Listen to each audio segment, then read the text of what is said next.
Natanong din yung pagiging patas ng NBI kasi sa pagkakalam natin ng NBI talagang lahat kinikater niya, no? Mapa taga-gobyerno man, kahit na siguro kritiko ng mga gobyerno, obligado siya na i-cater yung mga reklamo. Pero ang napansin din natin, doon sa side ng offended party, doon nga siya nag-imbestiga, lahat ginawa, pero doon sa yun yung kine-question yung sa Operation Romanov ba yun, na parang hindi din ganun kabigat yung kanilang ginagawang investigasyon ukol dito po, attorney. Ano masasabi niyo po? Well, talaga nakakabahala yan. At sasagutin ko yan sa pamamagitan ng dalawang punto. Unang-una, ginaya kasi natin yung sistema sa Amerika na nagkaroon ng Federal Bureau of Investigation para kung yung mga alagad ng batas ang sinasabing siyang lumabag sa batas, magkakaroon ng patas na investigasyon. Kaya kung mapapansin mo, kahit anong krimen na merong pulis na involved, bukod sa investigasyon ng internal affairs ng kapulisan, NBI talaga ang tumatayong investigador dahil kinakailangan talagang magbigay ng katarungan sa biktima ng mga krimen. No? Pero nakikita natin ngayon ng NBI ay parang nagiging sandata ng Administrasyong Marcos laban sa mga kalaban niya, lalong-lalo na sa mga Duterte. At itong selective prosecution nga na ang banta ay laban kay Presidente, tinuluyan si BP Sara at ginawa pang articles of impeachment, samantalang yung Operation Romanov na sinabi na isang testigo is in play, hindi man lang inimbestigahan. Samantalang pareho namang pinakamataas na opisyalis ng bayan, ang Presidente at Vice Presidente. At kung merong banta laban sa isa, dapat talaga yan iniimbestigahan, hindi lang ng NBI, pati pa nga ng National Security Council. No? So makikita natin na kung patas ang NBI at kung talagang ang kanyang misyon ay magbigay ng katarungan sa lahat ng biktima ng krimen, dapat alleged threat sa buhay ng Presidente at ng Vice President ang inimbestigahan at kinasuhan kung nararapat. Dito naman po sa magiging oral argument next week, no, kung hihingin ba yung mga resibo, no, yung sa BIR box, no, relevant pa ba ito, attorney? Matutukoy ba sa mga resibo kung merong unexplained wealth, o baka bahagi lang ito ng fishing expedition kasi wala naman silang kopya nito. Pwede ba yan sa korte na doon ka pa mangangalap ng ebidensya, o maituturing na ba itong ebidensya considering wala nga silang pagkakaalam kung anong laman noon, nagbabayad nga ng tax, bakit pa iisipin na yan ay mali yung mga unexplained wealth, attorney? Again, ang kasagutan ko ay definition ko ng evidence. Ito yung mga pamamaraan para mapatunayan ang mga paratang sa hukuman. Kung ang paratang ay mayroong unexplained wealth, sa akin, irrelevant immaterial ang tax records kasi hindi mo naman malalaman kung talagang nangurakot yung isang tao sa pamamagitan lamang ng halaga ng buwis na kanyang binayad. Yan po yung unang punto. Kinakailangan talaga magkaroon muna ng ebidensya na nangurakot yung taong gobyerno bago mo sabihin na yung mga tax records niya ay relevant. Dahil kung siya'y nangurakot, dapat mas malaki yung tax na binayad niya. Pero hanggang wala kang ebidensya ng pangungurakot, irrelevant, immaterial yung mga tax records. At yan ang dahilan kung bakit sinasabi ng batas na hindi talaga dapat isinasa publiko yan. In fact, ang tingin ko kung tama ang aking rekoleksyon nung nangyari sa impeachment ni Chief Justice Corona, hindi lang hukuman ang dapat magbigay ng otoridad para yan ay maisa publiko, kinakailangan mismo ang presidente magbigay ng ganyang otoridad. Kung hindi ako nagkakamali sa recollection ko, no? Kasi ang nangyari doon, yung mga SALN at saka mga bank accounts na ilabas ni Ombudsman Conchita Morales. Pero yung mga tax records na ilabas lamang with the permission of then President Noynoy Aquino. Pero yung sinasabi po na pati yung hindi pa siya impeachable official, isinasama po sa hinihiling ng mga dokumento, pwede ba yon, or dapat during during nung siya ay impeachable official, during sa kanyang pagiging vice presidente? Well, ang theoretical answer siyempre, ang impeachment ay para panagutin lamang ang isang opisyal para sa mga gawain niya habang siya ay opisyal na kung saan siya ay pilit na pinatatanggal. No? So anything na ginawa bago siya maging vice president, irrelevant and immaterial. Kaya nga sabi ko kanina, yung sinabi ni the presiding officer, yung ruling niya, na miski testigo na hindi nabanggit sa complaint o hindi napasaloob sa kahit anong impeachment complaint ay po pwedeng ihain. Kasi kung ganyan ang maging patakaran niya, hindi talaga matatapos itong impeachment ito. Sabihin na natin pwedeng gawin yan. Sabihin na natin in 90 days at one hearing per day at 3 days per week allotted to it, makikita natin napakadami niyan. Kasi ang time sa 10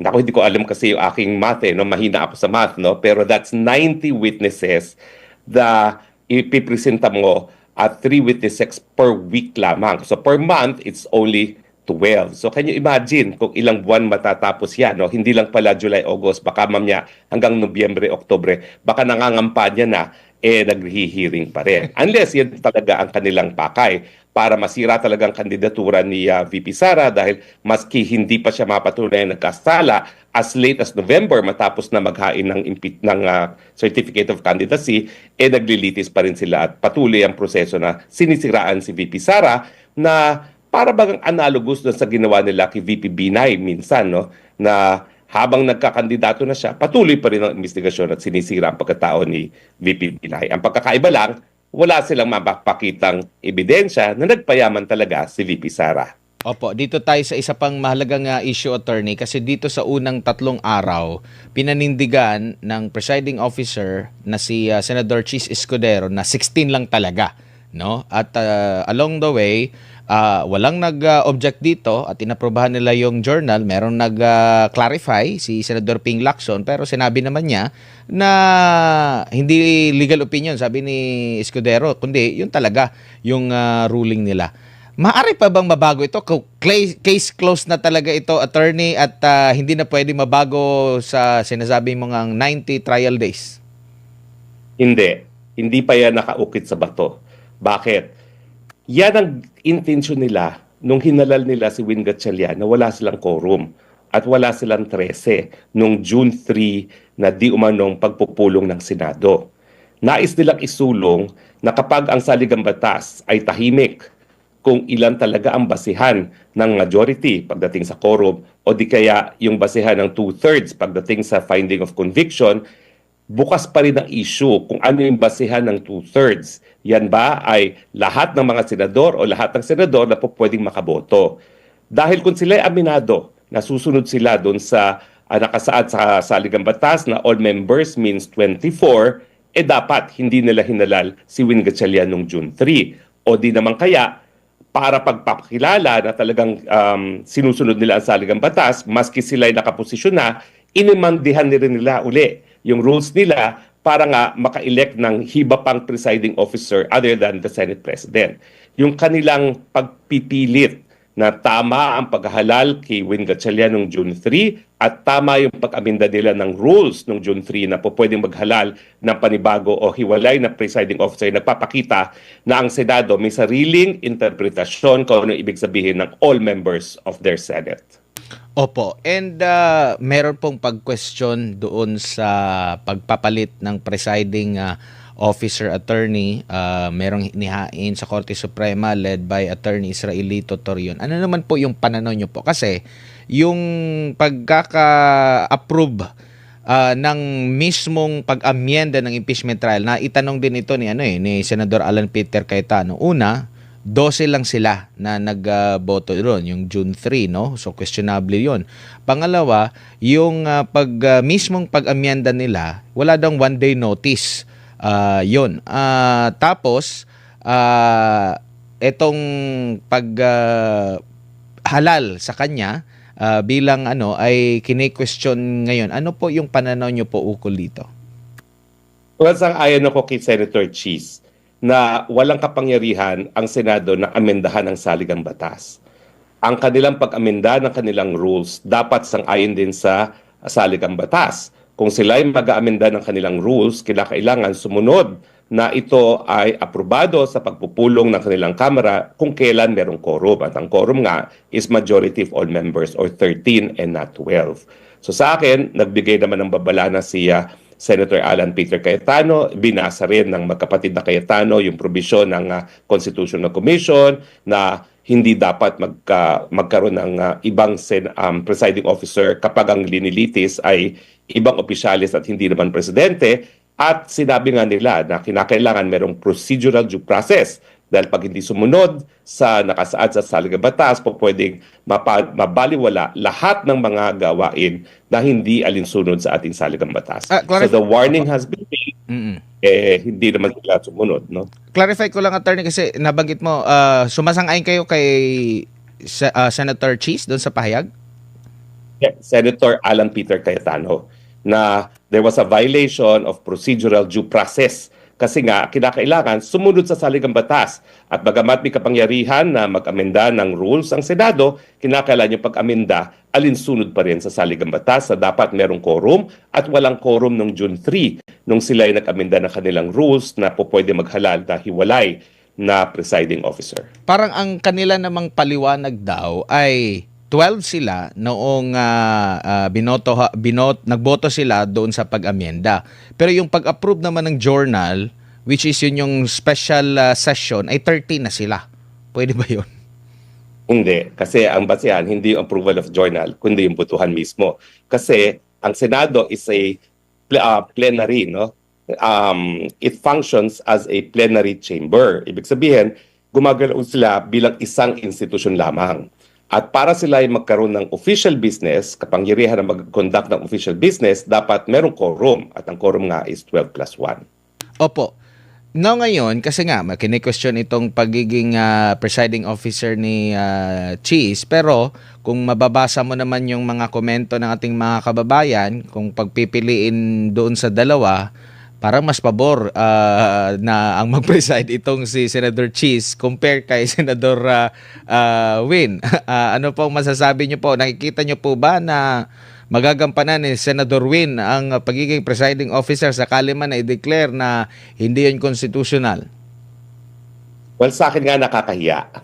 Nakakahiya kasi pinapatunayan ni Win Gatchalian na kada araw na umuupo siya katabi ni Senator Escudero ay siya'y naghangad ng isang posisyon na hindi naman niya kaya ang katungkulan.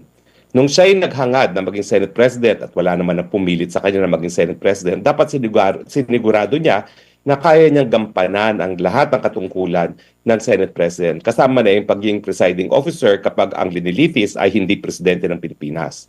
So nakikita natin na kada araw na nakaupo siya doon, na mayroon at parang flower vase, meron din talaga siyang, kumbaga, yung pagnanais lamang ng magkaroon ng kapangyarihan na alam naman niya na hindi niya magagampanan. Ibig sabihin, paghangad sa kapangyarihan na walang responsibilidad.